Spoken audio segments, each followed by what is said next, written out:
Hello and welcome to GFN News on GFN.TV. I'm your host Joanna Junak. In today's news, the Food and Drug Administration has announced its plan to ban sales of menthol cigarettes in the United States. Will Godfrey from Filter magazine tell us more. Bengt Wiberg, snus user and consumer advocate, shares his thoughts on the Swedish experience of snus. More US doctors are recommending vapes to smokers, but as we reported last time, most continue to have misconceptions about e-cigarettes, a study from Rutgers University has revealed.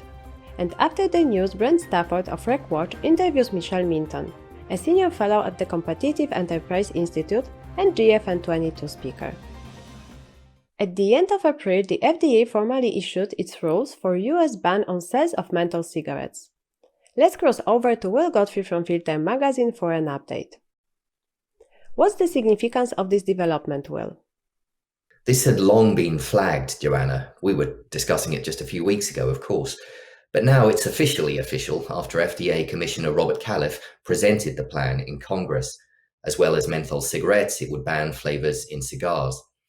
The process is slow-moving. Many observers think the ban won't take effect for a couple of years or even longer if there are legal challenges. And the FDA claims again that only suppliers, not smokers, will be targeted by related enforcement. But intense debate pits those who see the ban as a way to improve public health against human rights organizations that warn of inevitable police interactions increasing and criminalization increasing in Black communities, which are already disproportionately policed and where menthols are disproportionately smoked. What's been some of the most significant opposition? Dozens of organizations have come out against it, but one of the most notable is the American Civil Liberties Union. On the day of the FDA's announcement, the ACLU released a statement which read, in part, "Time and time again, we see encounters with police over minor offenses result in a killing. There are serious concerns that the ban implemented by the Biden administration will eventually foster an underground market that is sure to trigger criminal penalties, which will disproportionately impact people of color and prioritize criminalization over public health and harm reduction." And what happens now? The FDA will now conduct a public comment period where arguments like these will play out. There's a long way to go, but it's certain to be fought every step of the way. Thank you, Will. Snus is now the dominant tobacco product in Sweden, where it has been used for over 200 years. The safer pasteurized form of snus has been sold in Sweden since 1980s. The use of snus overtook smoking among Swedish men in 1996. A significant body of evidence shows Swedish snus to be one of the tobacco products that are least harmful to health. Sweden's men experience the lowest rate of tobacco-related mortality in Europe. Joining us today is Bengt Wiberg, founder of the international snus consumer movement EU for Snus, with members from 100 nations. EU for Snus is a member of INCO and ETRA. Bengt is also the president and founder of a Sting-Free AB, a startup nicotine pouch company. Bengt will tell us about snus and will elaborate more on what is internationally known as the Swedish experience. Hi Bengt. Firstly, can you tell us what snus is and how it works? Hi, thank you for inviting me to GFN-TV. I will be there in Warsaw in June. You can trust in that. Snus is a grain tobacco product that contains grain tobacco, water, salt, pH regulating substances, and often flavors. It is used by placing the little tea bag under your lip. It doesn't have to be the upper lip, it could be over here or in the down, because it is 100% spit free.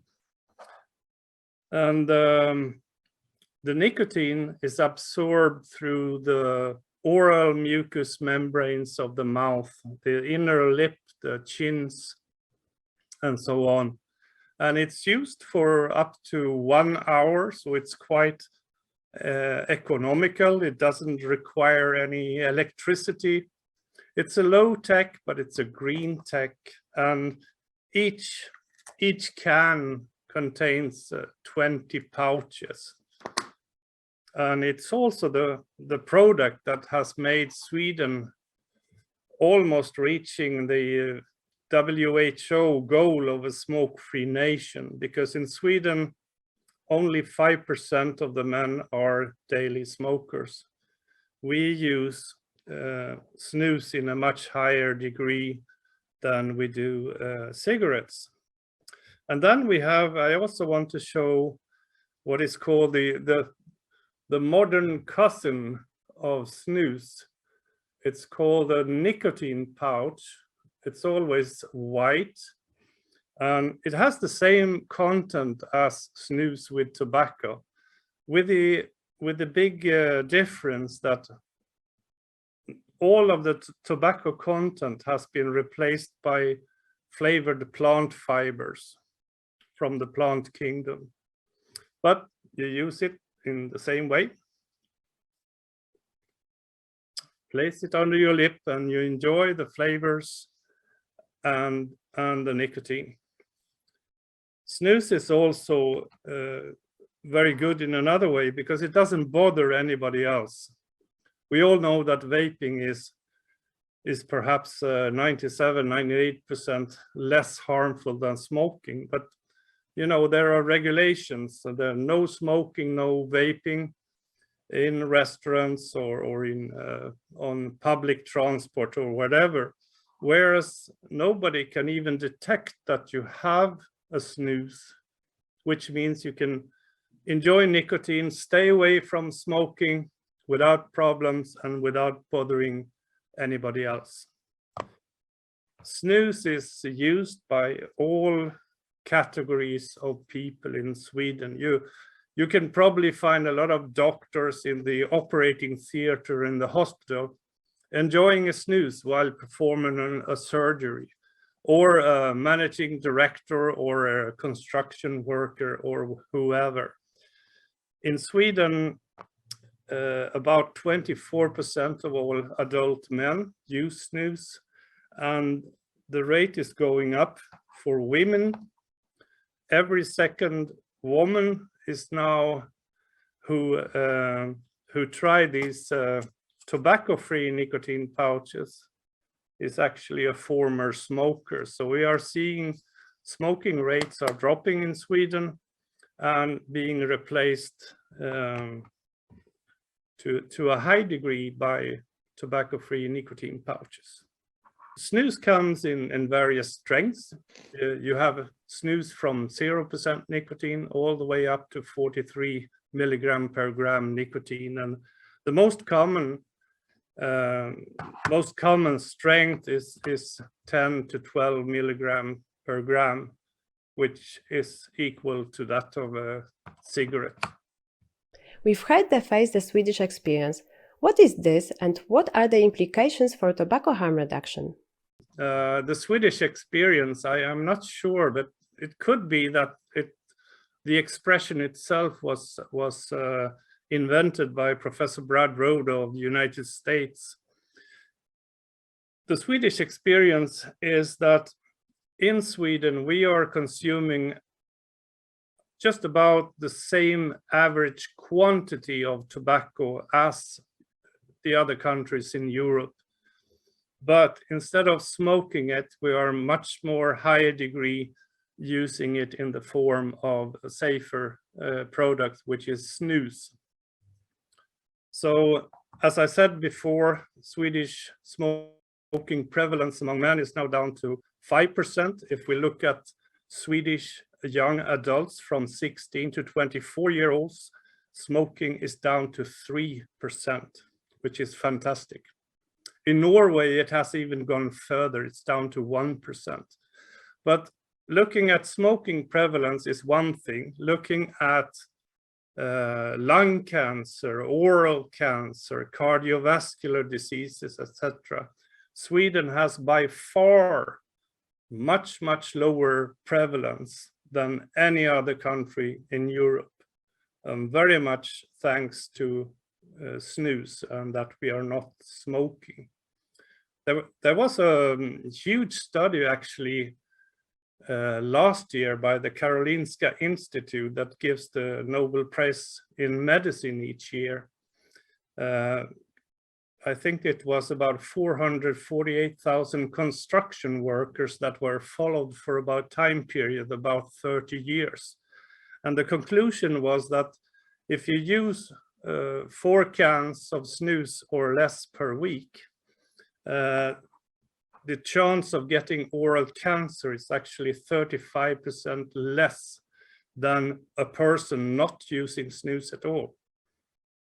There was another great study published in The Lancet in 2017. It's the Global Burden of Disease study, which is the biggest metadata study in the whole world, where all published science has been gathered for about 26 years. And the conclusion was fantastic when it comes to snus. The conclusion was that snus use had no increased risk for any health outcome. So I guess that's why Swedish men and now coming Swedish women are, very low risk for cancer and premature death due to smoking. What else? I mentioned Norway. Well, there has been some scientific studies showing that if European Union males would have the same tobacco habits as Sweden, some 365,000 premature deaths would be avoided each year. And we all know it comes a lot of costs from smoking related diseases, whereas snus has not yet killed a single person as far as I know.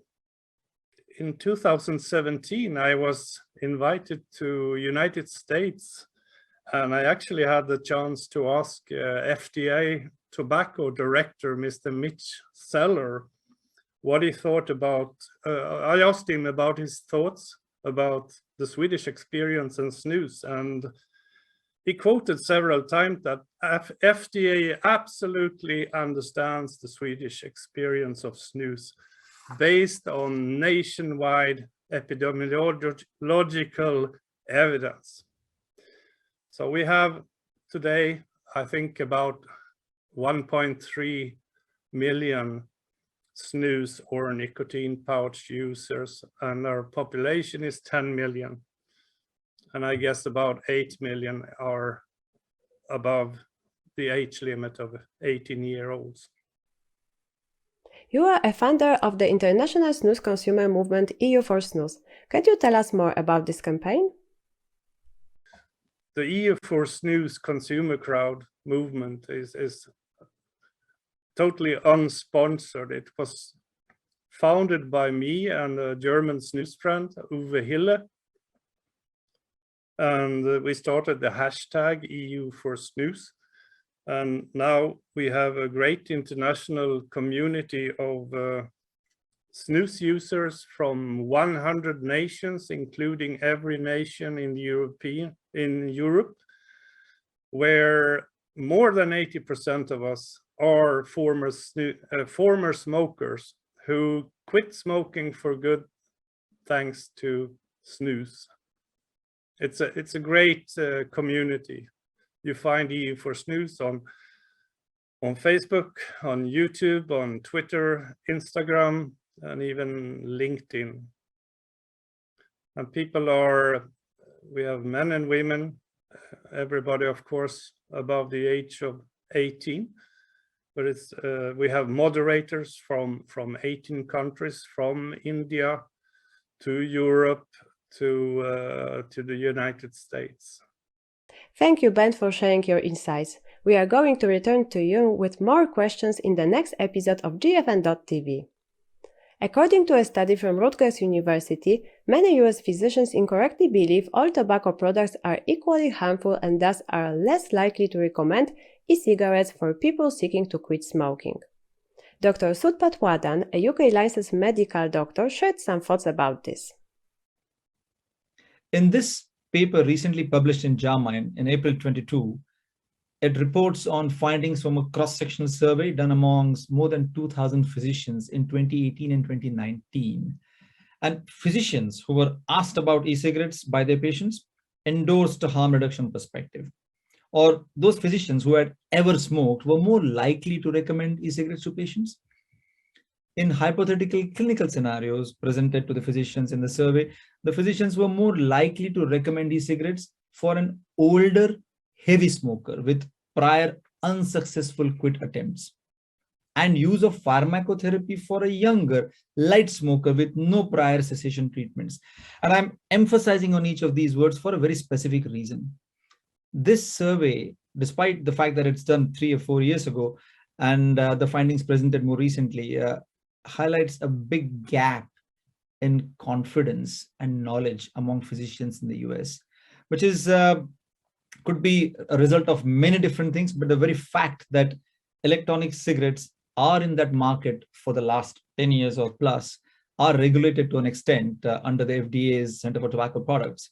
However, when patients seem to be coming to doctors for advice, from what the findings seem to suggest, doctors are advising based on their own personal experience. There is no clear guideline out there. There is no national health body that's giving them that level of clarity, that level of confidence that, hey, you physician, when you have a patient coming to you who is a smoker and presenting with a complaint that may be associated with the smoking or even otherwise, that's an opportunity for the physician to make a difference in the smoker patient's life by advising on quitting tools available. The guideline doesn't exist, to my knowledge, in the US, which says to the physician, offer electronic cigarettes as one of the options out there. So what are the physicians doing based on this survey? They are following their instinct. They're following their own personal experience with the products. And in this case, looks like they are making that choice for the patient on, in the case of older heavy smokers there and who have tried with everything else and not managed to quit, they say, well, we can perhaps then take the risk of giving e-cigarettes to these patients, or at least say, yes, yeah, you're fine to try e-cigarettes. While in the case of younger light smokers, they're not giving that as one of the other options. And this is despite the fact that there are more studies out there increasingly that are showing that e-cigarettes are as good, or in some cases even better, than existing available nicotine replacement therapy products like gums or patches or other prescription medications for smoking cessation. So the study highlights a big issue here. Doctors are important influencers of their smoker patients' behaviors. When a patient asks a doctor what should he or she do in terms of their tobacco use and their habit, the doctor should be in a position to give them with confidence the whole range of tools available, how to use them, and hold the patient's hand throughout the journey till they become smoke-free, or in the case of oral tobacco products, tobacco-free, and prevent relapse in the long run. And in this case, based on what we are seeing in the data, at least, it's fairly evident that doctors are not necessarily confident in doing that with regards to newer products coming in the market. And the reason this is important is there are still millions of people, even in the United States of America, who continue smoking and using risky forms of tobacco.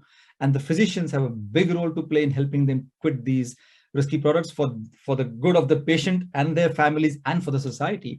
And these are massive missed opportunities potentially because of the lack of their confidence in these newer products. How do we change that is a big problem, a big opportunity for education of healthcare practitioners in the US and globally, with the right amount of scientific information, which is used by the doctors to make informed decisions and help their patients make the right decisions. That's the way forward, but there's a big job to be done and a long way to go. Thank you, Sud. And now we go over to Brent Stafford and his guest Minton, who specializes in consumer policy covering regulatory issues, tobacco harm reduction, cannabis legalization, alcohol and nutrition. In June, Michelle will be joining us at GFN-22 on a panel discussing the possible benefits of nicotine. In today's interview, however, Michelle will discuss the motivations and tactics that lie behind some of the most outrageous efforts to destroy vaping. Over to you, Brent. Hello, Joanna, and thanks for that. And welcome, everybody. I'm Brent Stafford, and this is another segment of RegWatch on GFN-TV. Those who do battle against safer nicotine products are deeply entrenched within all levels of government, regulatory agencies, at universities, in foundations, and at nonprofit health groups. They are organized and well-funded. They are a force to be reckoned with.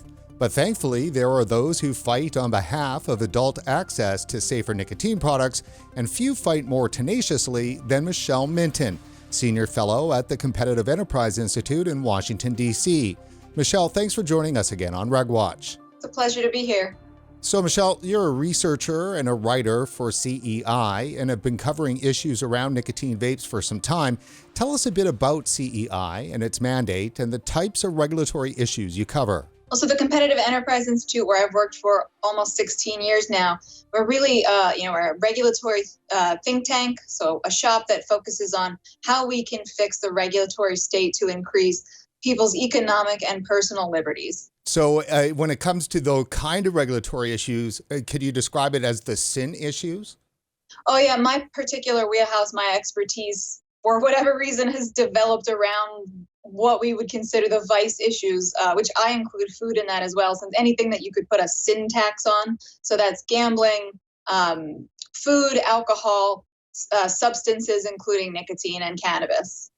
So essentially you tackle government and government's penchant to save adults from their own choices.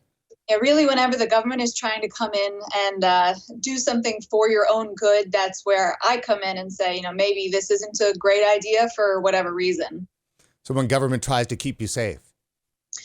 When it's trying to save you from yourself, and your own choices, that's almost always a bad idea, pretty much invariably. So do you look at these issues mostly then as a liberty issue? Yeah, I try and look at it from a bunch of different perspectives. So I come at it from, I have a degree in nutrition, which is a public health field. So I do look at it from the economic side of things, from the public health side of things as well, but mainly from an autonomy perspective, this idea that you can want to help people and do good for them. And those intentions can be true and well-meaning, but there's a line that should never be crossed in medicine, or I think in life generally, which is when you cross the line into forcing or coercing people into making choices that you think are good for them, even if they think they want to make those choices. Once you cross the line into coercion and force, you are impeding on someone's personal autonomy, which is what makes us human. It's what allows us to live in any sort of free society, and that should just be verboten. So when it comes to, say, nicotine vapes and all of the debate and regulatory actions around that, have public health and government crossed the line then? They crossed the line a long time ago, and I think back in the 90s that it seemed to be justified. Most people were on board, including even smokers, because the science was so clear about how harmful smoking combustible tobacco is. And a lot of people were dependent on it and didn't want to be. And so there was this broad consensus that everything should be done to make sure that the next generation and the generations after wouldn't fall into those same traps. So there was lots of educational campaigns. Those are great. Those did a lot to really push young people away from smoking, from even experimenting with smoking.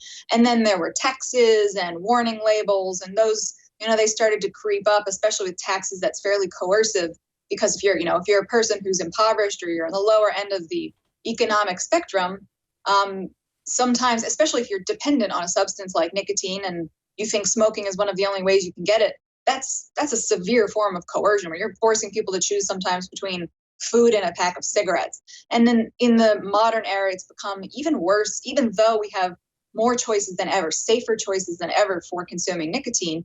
This discussion and the action violating people's autonomy, this idea that just because someone has a dependency, mild or severe, they don't have free will, or they have a lesser form of free will. It's very disturbing. It's been increasing with public health saying, well, we're trying to do it for everyone's good, so it's okay. And I think it's the inertia, this idea that's carried forward from the 90s, from the tobacco wars, that it's still okay, even though it really shouldn't be. In a way, do you think that maybe a bargain has been broken, some kind of a deal public health and tobacco control was making with smokers as they really laid on heavy the pressure to quit? Now there's millions of people that did quit through vaping, but they find that public health is on them as hard as they were when they were smokers. Yeah, there was a lot of stigma on smokers, a lot of, you have to go out in the cold if you want to smoke. This should be a thing. If you're still going to do it, if you refuse to do what we tell you, you have to do it in private, in your home, as long as you don't have kids or live in public housing where we don't have to see you. We can pretend you don't exist. And then a lot of people found vaping or nicotine pouches or safer forms of nicotine consumption, even the patch. In some ways, that's still being stigmatized. People are not being hired by certain companies because they're testing positive for nicotine, even though they're wearing a patch or chewing gum. There's been an escalation in the stigma where it's no longer just smoking because smoking is bad. And we don't, as a society, we don't want this to be an acceptable behavior. Now it's getting down to a level where you're not even hurting society or the people next to you, but we still don't want you to do it. It's a severe form of groupthink and control about people's private behaviors, and any kind of justification that people may have raised in the 90s with smoking, secondhand smoke, or children see it, or etc. All of that is obliterated when you're talking about nicotine used through non-combustible sources. But yeah, so there's, I think, a lot of smokers who've managed to quit via any means that are available to them.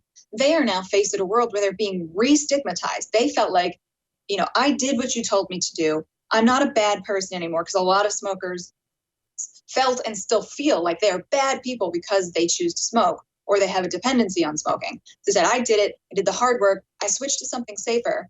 And then all of a sudden, here comes public health again, and the government, and these public health groups who are saying, no, you're still bad. You're still doing a bad thing, even though you're not hurting yourself or anybody around you. So continue to feel bad. So yeah, it's a real violation of what felt like a deal to a lot of people. Yeah, in a way, it seems that tobacco control and public health don't believe that a smoker is really quit if they're still using nicotine in a vaping form. Yeah, and one of the most offensive parts of the conversation is that the conversation is always focused on the industry, and there's a specific reason for this. They want to talk about big tobacco and the tobacco industry, or big vape, or whatever it is.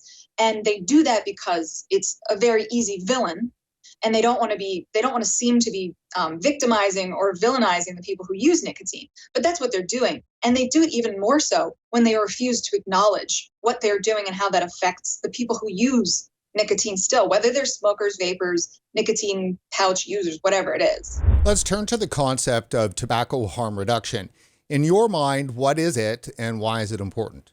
It's really this recognition that you cannot force people to stop using substances. It's the nature of humanity that once a substance is known, its properties discovered, people will always find a way to access that substance in some form or another. And that the effort to force people not to do it usually has really horrible unintended consequences, both for the individuals and for society. And you're talking about criminalization or illicit markets, and then all the crime that goes with illicit markets and cartels, et cetera. And then the loss of tax revenue, whatever it is. And when you approach the issue, if you say, we think this is still a problem, but we're going to approach it through a harm reduction lens, what you're trying to do is saying, people are going to use these substances even though we don't want them to. So what we're going to do is we're going to try and figure out how to structure our policy and our public health approach so that we are pushing people towards the safest forms of use, less use, whatever it is. So with cannabis, for example, that's legalize it, authorize specific dispensaries so we know that they're only selling to adults, that they're selling products that are safe. With nicotine or with tobacco harm reduction, it's this idea that human beings have used nicotine for thousands of years. You're not going to get rid of it. But we know that smoking a cigarette, the combustion, the tar, the fumes, all of the chemicals that are produced is the most deadly way to consume nicotine. Whereas as you move towards non-combustible approaches like FDA-approved nicotine therapies or pouches or vaping, there is no combustion, so it's far safer. So policies and our approach should be structured around pushing people away from the most harmful forms of nicotine use towards the safest forms. Considering everything that we've seen happen to nicotine vapes over the last couple of years, is it fair to say that there's a war on vaping? Yeah, absolutely. I think there's a war on vaping and there's a war on nicotine use that's been ramping up. The war on vaping, I think, really, there's always been a bubbling war on nicotine within tobacco control. And that's the movement of public health, lawmakers, whatever it is, who want to end smoking. there's always been a wing of that movement that was anti-nicotine use, not because it was dangerous, but just because they didn't like it. And with vaping, I think that has really galvanized the tobacco control movement and brought up that wing that was just anti-nicotine, because a lot of the arguments people used to use for smoking don't apply to vaping. They don't apply to non-combustible sources of nicotine. So now it's just become, well, nicotine's addictive. And that's just bad. Even if the addiction doesn't come with anything bad, that's just bad, and we don't want people to be addicted. Michelle, one of the biggest arguments that has always been made has been, well, utilizing the precautionary principle. So it almost doesn't matter if there is real harm done, if there's a potential harm. And in this case, everything seems to be wrapped around harm to youth at the expense of, obviously what adults need. What do you make of the precautionary principle being deployed here? And in the context of the so-called epidemic of teen vaping? Yeah, I think the precautionary principle has really been misapplied. And some of the people who are the greatest champions of this idea of, any kind of new technology needs to prove itself to be safe before it can be introduced. I think, people like Cass Sunstein have talked about how it has been applied overzealously and too far, in that there is no such thing as certainty. Nothing is perfectly safe. Nothing ever will be. You cannot prove something has zero harms because that's proving a negative. What you can say is, we know for a fact that this thing is less harmful than something that already exists, something that we literally cannot get rid of, which is smoking. So are there potential harms to youth? Will more youth start, using nicotine where they wouldn't have? All of those things are real possibilities. The rates of youth experimentation with vaping, and what we're talking about is once a month. So that could literally be, I was at a party, I tried a friend's Juul or whatever, and then never did it again. Those are the numbers that we're looking at. We say, oh, I got it, it's up to 20%, it's up to 23%. Those numbers have been going down for the last 2 years. And yes, the pandemic might have something to do with it. But what's interesting is during the pandemic, what hasn't been going down is youth drinking or youth cannabis use. So you're talking about social sources. Youth are still acquiring these other things through social sources. There's something else that has changed. And I think it really, if the panic can be initiated so quickly, one would hope that it can be, calmed just as fast. But we're not seeing that. We're still seeing people cite numbers from 2017, 2018 because they're scary. And that's a rhetorical political device because they want people to continue thinking about this issue as something to panic about. Let's make a turn here to the U.S. Centers for Disease Control in 2019 and the moral panic that was created over the EVALI, this so-called vaping-related lung illness. What happened there, and was it actually something that was real? I mean, that was one of the greatest failures that I've witnessed in public health in my lifetime. And it couldn't have come at a worse time. With the CDC slow rolling the information, they knew very quickly. And I know they knew because I knew. And I knew because I knew the people in the cannabis industry knew that it had nothing to do with e-cigarettes and had everything to do with tainted, illicit THC products that had made it onto the market because some idiots thought they could cut their weed vapes with vitamin E acetate. They quickly learned that they couldn't do this, and they quickly changed, but those products were already on the market. And CDC should have made it much clearer, much sooner that that's what it was. But somebody at CDC, either because they were afraid, but I think the more reasonable assumption is that they wanted to use the outbreak. They wanted to use these tainted products to scare people over e-cigarettes, to scare kids over e-cigarettes. And, honestly, that did work. A lot of kids thought, hey, e-cigarettes are killing people, putting them in the hospital. I better not touch these things for a little while. Meanwhile, they had no idea that the actual risk was THC illicit vapes. And most of them still don't know that. And this came right before COVID. So you had a lot of people looking at CDC, people who are still supporters of CDC and FDA, people who dislike e-cigarettes, want them banned, but they watch the CDC willfully withhold very important life-saving information from the public, and it engendered a lot of distrust right before the CDC needed it the most, which is when the COVID outbreak happened. It was hard to trust CDC to not do things politically after we just witnessed them do something incredibly politically. Now, in terms of the people and organizations and groups that are leading the anti-vaping effort out of the U.S. and that do have an impact globally, Obviously, Michael Bloomberg has to be at the top of that list. Because he has a lot of money, an incredible amount of money, but also because he's very passionate about health issues and very dedicated to health issues. He has wielded for many years a lot of power in the US and globally when it comes to how governments approach health issues. Tobacco is one of his main, gun control is another one that he cares about, and he's recently gotten into the issue of drugs more broadly, which, that's only in the last couple of years. It'll be interesting to see how that shakes out, because one of the things he's invested his money into is drugs harm reduction. At Vital Strategies, which I know some of the viewers may recognize Vital Strategies, it's one of the main marketing shops that he's employed on his tobacco issue. So now you have this group that has been pushing for bans in India and Indonesia and all over the world when it comes to e-cigarettes and other nicotine products, now espousing drugs harm reduction. So it'll just be kind of fascinating to watch how they square the difference between their approaches on these two topics. Yeah, he's dumped a lot of money into Vital Strategies, has he not? Many millions, yes. Is there concern over being able to trust Vital Strategies and their work in the tobacco harm reduction area? Like, do they have the credibility that's needed in this space? I don't know how much credibility they have, honestly. I've always thought of them as like a lobby shop, basically. They're a marketing firm. They're lobbyists. They're very powerful because they have so many people all around the world who work for them. And they funnel a lot of money from Bloomberg, as does, the Campaign for Tobacco-Free Kids and the Truth Initiative. So trusting them, I don't know. It's a question of how much influence do the individuals who work at a place like Vital Strategies have over the approach they take versus, versus someone like Michael Bloomberg.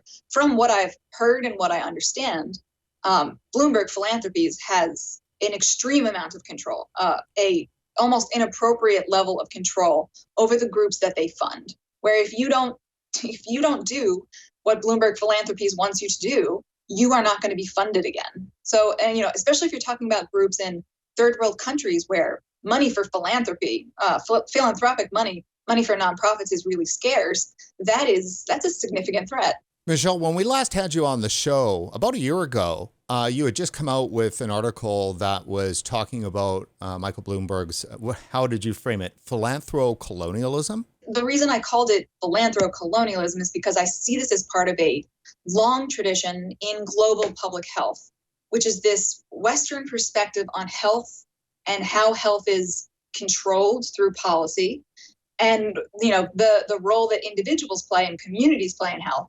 It's this idea that Western scientific medical understanding is always correct. It always has to come from that authority, and then it just gets copy and pasted and applied onto other communities, regardless of what their needs are, what their values are, and what their desires are, regardless of the effect that it might have. And we see this, for example, with Bloomberg Philanthropies. Bloomberg is very concerned with vaping because that's the issue in America. And so what Bloomberg has done, if you see what what Vital Strategies, for example, does in countries like India, where smoking is still 40% of the population, in the 30s, maybe higher, depending if you're looking at men or women, they are pushing for bans on e-cigarettes in India, where that is not really an issue. Issue there is combustible smoking. And so you have a Western organization, a whole mechanism that's operating, trying to copy and paste what they think is valuable in the US onto other communities, regardless of what those communities actually need.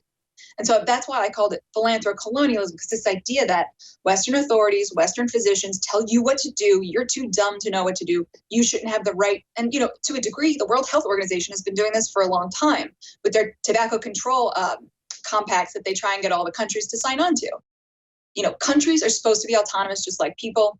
They are the ones who are best suited. They're lawmakers, the people they vote into government, if they have the ability to vote people into government. They're the ones best suited to know what their people need, what their people value. So it's pretty problematic when you have someone like Michael Bloomberg looking at another country like the Philippines and saying, I know what's best for you, just do as I say. Michelle, the Global Forum on Nicotine Conference in Warsaw, Poland is coming up this June 16 to 18. You're participating on the panel titled Benefits of Nicotine. This is your first time attending in person. Are you excited to go, and why is a conference like GFN-22 important to the tobacco harm reduction effort? I'm so excited. I've attended in the past, both as a panelist online and just as a guest. GFN is one of my favorite conferences because of the fact that it's so thoughtfully organized. They really try and bring in a lot of different voices, not just from the scientific academic community, which is important, but also from the consumer advocacy world. And I think this is one of the reasons a lot of people like GFN is because you get to hear voices that are so often marginalized or ignored in the conversation, but consumers are important stakeholders in the conversation. So yes, I'm very excited to be attending in person for the first time and to be on a panel that I think is going to be very enlightening. Finally, Michelle, if you could give just one piece of advice to THR advocates attending GFN this year, what would that be? I would say reach out to somebody who you think doesn't agree with you and just talk to them. You don't have to try and convince them. Just try and share information with them, because that is how people, well, for one, you humanize yourself. They don't just see the industry. You're not just a big tobacco shill, or you're not just some nicotine fiend who's trying to defend their addiction. You're a human being who, even if someone disagrees with you, has a right to your opinions and should be heard.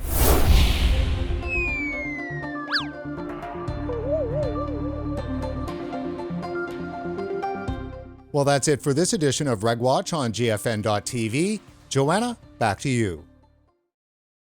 Thank you, Brent. That's all for today. Thanks for watching, and see you next time for more tobacco harm reduction updates and Brent's forthcoming interview with Dr. Ronald Dworkin, an American anesthesiologist who writes on medicine, philosophy and society.